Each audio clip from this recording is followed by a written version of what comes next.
This is the most important technique in dog training. Off. The leash pop is the physical communication for the off or leave it command. I personally like to use off because it's shorter, more dynamic, and because you don't tend to sound like an asshole when you're trying to communicate with your dog in public. The off command means stop giving attention to whatever you're currently giving attention to. And not only that, but you have to actively show me that you're not giving it attention by actively ignoring it.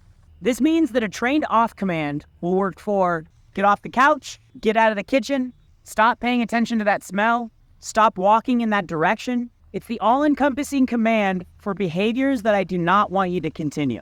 But it'll only work this way if you introduce it correctly. The leash pop is used in conjunction with the invisible wall and ditching techniques in order to create a loose leash walking dog. When you're on your walks, you actually do want your dog to happily engage with their environment. Freely engaging with their environment creates a more confident and mentally healthy dog. So you might have to move your legs and put in some effort to make sure that your dog is engaging with their environment while still maintaining a loose leash.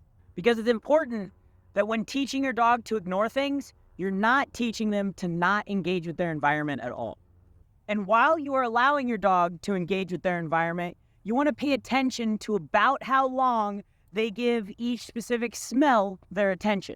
So that when you are ready to introduce the off command, you can introduce it 1 to 2 seconds before they were going to leave that smell anyway, to set yourself up for success and make it fair for your dog. Because when we introduce new techniques to our dogs, we want to set them up for success by creating a no-fail environment. When leash popping our dog, we want to first give the verbal and then a moment later give the physical. So we off, then we leash pop, not at the same time.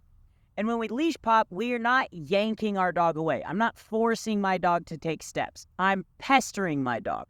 So a leash pop looks like this multiple times. It's enough to like sway your dog, get them off balance. So a 100-pound dog might have a more intense pester than a 50-pound dog, but it's never going to force them to take steps because the purpose of it is to have them choose to walk away and ignore things. If you force them to walk away, then you're not getting the results and you will never move to second, third, fourth level off commands where you can have an off-leash dog. You will always have to force them to do things if you start out forcing your dog. And once you do off them, you want to remove them from that environment so they can't re-engage with the same thing they were just giving their attention to.